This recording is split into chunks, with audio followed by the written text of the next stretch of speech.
I don't even think it's necessarily about better refereeing at the ruck, because I think generally you do get hands in called quite well, and generally they get it right most of the time. I think like the lads will just try and go for it because it's a percentage play that pays off, and at the right time in the right area of the field, maybe it's worth the gamble. But I don't think we need to go as far as John's suggesting we do. No, he also said, well, we could just go back to, to allowing the ball to be stripped and changing the rules back to older rules. I suppose there's a reason why they've been changed. I don't have a problem with it. I think there's also, we just assume that the referee's guessing, especially fans at games on the terraces. Yeah. When a lot of the time he's probably got better information that he's processing from himself and his touch judges than we realise in the crowd. But I would say so. Now I know that it's a good idea though. Absolutely. Now I know that gets us to the end of the listener feedback and shout outs, but I'd like to give a shout out, if I may, Mark. There's a lady who retweets pretty much everything we put out. Shell? Yeah, Michelle Abrahams. And I don't recall her ever having got in touch with the show or really interacted with us. She is a Wigan fan. Yeah. And I just want to say thank you, Michelle, because you seem to have gone up. She's a bit like the cigarette smoking man in the X-Files, isn't she? Because she's always there retweeting, and it's really helped publicise us because she's got quite a lot of followers as well. And she puts us out and she retweets the show and she retweets the daft stuff we say. Doesn't tend to interact and give us a dig or a bit of a kicking or anything, but she's there retweeting. And to her specifically, but everyone who retweets stuff, thank you very much. But Michelle, get in touch if you feel the need. I'd encourage everyone. We'd love to hear you. And if you're another listener to the show or listens into the show, thank you. The show's a platform for these guys, isn't it? Yes. To send in the views. That was where I was getting to. But specifically, Michelle, I noticed it earlier last week. I keep seeing that fucking name. Not that fucking name. I keep seeing that name cropping up. You've just undone all the good compliments. Cheers, Michelle. That's all I would say. Right, that's everybody's feedback and shout-outs, including mine taken care of. Let's take a look now at news from around the world of rugby league.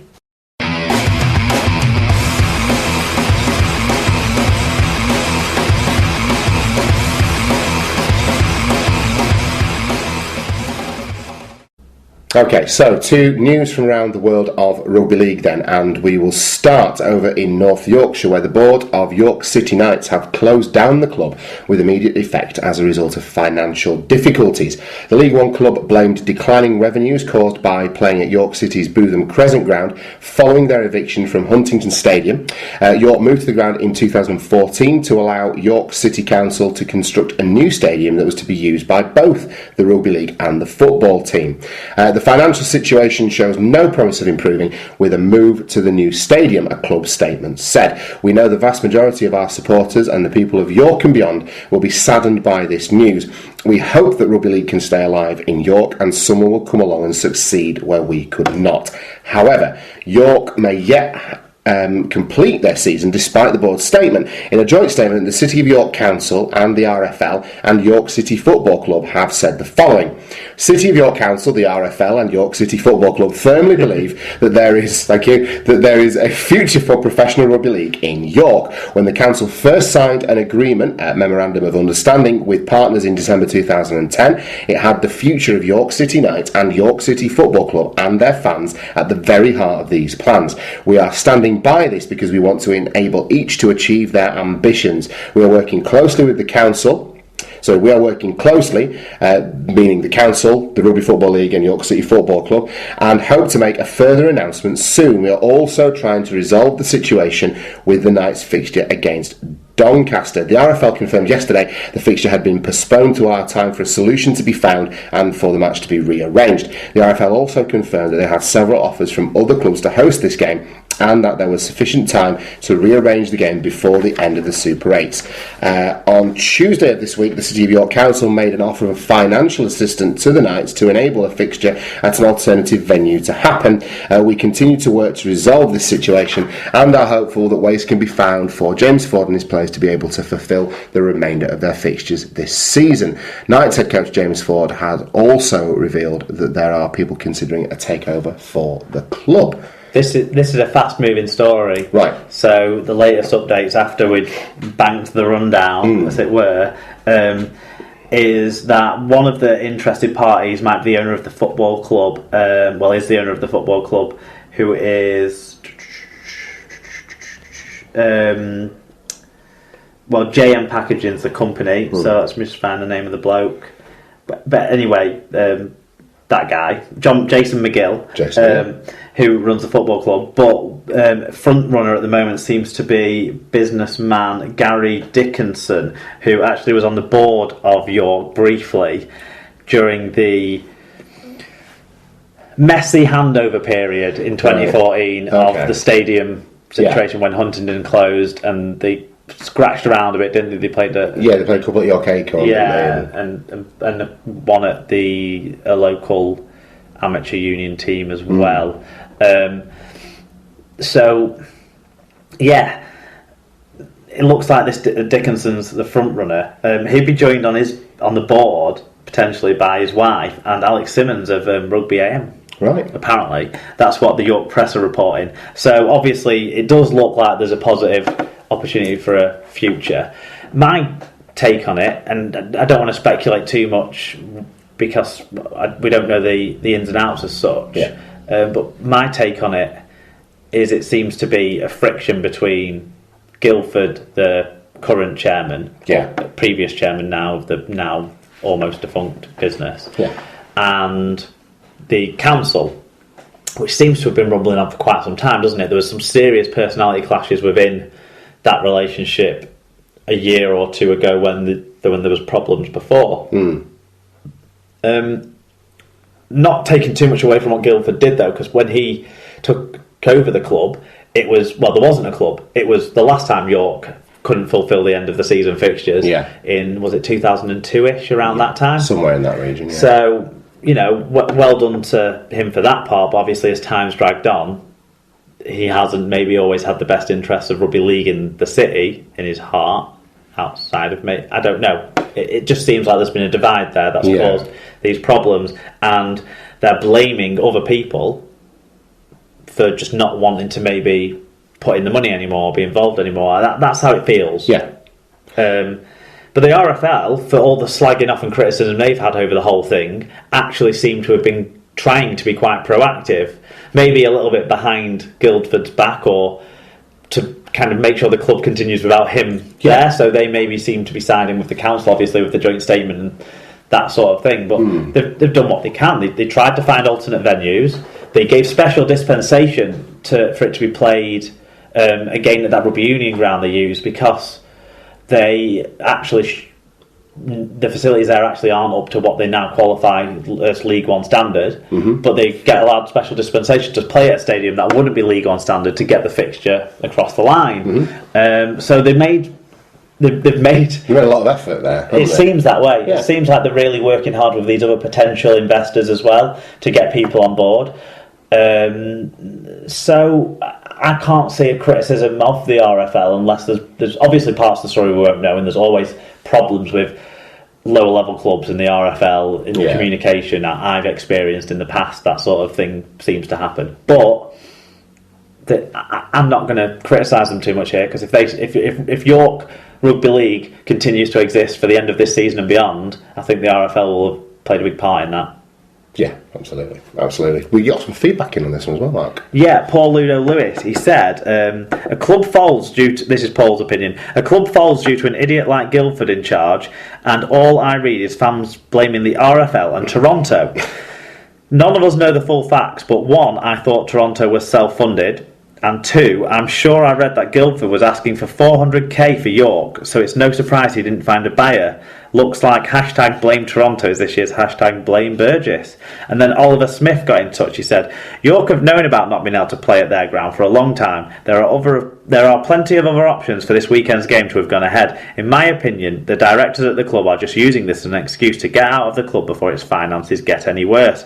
If the club do fold, I feel for the York fans. Always had great days out there, especially when we won on our first visit, meaning Oxford. That was in the Challenge Cup, wasn't it? I think last year. Afraid we will see more clubs like Keighley, Hunslet, etc. disappearing soon, especially with the new unsustainable salary cap for League One. Which leads us nicely into the next story, which is that RFL Chief Executive Nigel Wood has revealed that the salary cap of 1.85 million will be applicable across all top 3 level competitions next year. Wood spoke at a media briefing on Wednesday and revealed that there will be no limit on what he described as entrepreneurial owners in the lower leagues from 2017. It will be one salary cap system for all the leagues, he said. If you've got an entrepreneurial owner who wants to invest, there will be no restriction on that. Where there's an owner who wants their club to have a go, then they can. Although the 50% rule applies, there is a finite cap of 1.85 million or 50% of turnover, whichever is lower. The clubs are discussing all that, and they'll be looking forward at what the strategic tactics are to improve the supply and quality of players. The reality is that the salary cap is by the clubs for the clubs. I don't like that last line. I think that's a bit fucking tokenist and just a bit, not tokenist, just a bit jingoistic, isn't it? It's, you know, trying to put a glossy finish on this. I'm not a fan of raising the cap. I don't know how you feel. I think the cap should be higher. I mean, I think for Super League perhaps it should be. I don't think... sorry, you're not a fan I'm not a fan of this across the board. Okay, well, Wayne Evans, who at Pool Evo 47 isn't either, because he just sent us a message saying, "What a joke that is!" ! Chris Macy gave a bit of a different view. He said, "I think the cap increase across the board is actually a good thing. It allows clubs that can spend to do so and encourages poorer clubs to try and build more, knowing there is now a level playing field to work towards." I think... So what's your... I think this is something that hasn't been thought through properly as an endeavour to improve the promotion and relegation system that we've got in name. I think that by allowing teams from outside Super League the ability to potentially spend up to 1.85 million, I know it's generally going to be 50% turnover, but to spend that amount of money has been done in an effort to encourage some of the people in the background or some of the people that are running these clubs and running them well to kind of get a little bit of white line fever and think, well, if we can just source that little bit of extra investment, let's push on and see if we can get promoted. Let's push on and see if we can make Super League or Championship or what have you. And it brings back that boom and bust period for me. And I don't think it's necessarily... or it potentially brings back the boom and bust for me, and I don't think it necessarily has the best interests of clubs in League One and, you know, lower end Championship, in which I include my own club these days, at heart, because all it says is that, you know, yes, a man's reach should exceed his grasp, but at what cost in terms of, you know, historical institutions going out of business and the risk that that poses to fans in what I think is basically a bodged up attempt to make a leveler playing field for the teams that are entering in the middle eights perhaps this time next year or moving forward the teams that might come up, to make a level playing field, to make it more acceptable and make it easier for a team to get promoted. But I think that for one team to benefit from that, you may end up with 4 or 5 teams that boom and then bust on the back of it. So that's what my fear is. That's why I don't like it as an idea. It just doesn't feel thought through to me. I think the 50% revenue clause, which exists already in League One as far as I'm aware, as their salary cap, and has applied to the other divisions as well, apart from for a short period in Super League when it didn't apply, when I think clubs were struggled more financially than the periods where it did apply, since the cap came in 98, was it?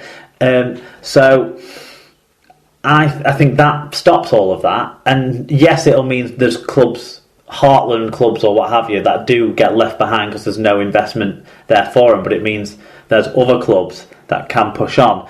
Maybe it gives you a more...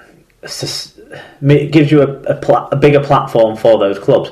The conspiracy theories getting thrown around, there's 2 main ones, isn't there? Oh, yeah. So the first one is it's all for Toronto. I can understand why that opinion starts from, because it does coincide with this club that's coming in, that's got talk of big investment, big season ticket sales, way bigger than any of the other clubs at its level could afford. So that does, I can understand that, but then we're potentially tapping into a massive market here. So let's not scare ourselves too much from that. And people want more rugby league on TV from the lower levels. Well, look at the Toronto Wolfpack, what they're doing. They're getting League One games on Premier Sports next year through their broadcast deal that they'll have of their games, and that every single game of theirs will be televised somehow, some way in Canada, and that'll get sold to Premier Sports. That's a great thing, surely. Yeah, And let me for carry all on. exposure of all those League One clubs. The second conspiracy theory, which I find more entertaining, is that it's if Leeds go down, they don't have to sell their players. Oh, is that what it was? I didn't even thought of that. They don't have to sell all the players because their turnover will still be that high because of how much gate receipts they get. And not even a thing. How much commercial revenue. It's hilarious. I thought you might be getting onto the Toulouse bandwagon as well. No, Toronto read Toulouse.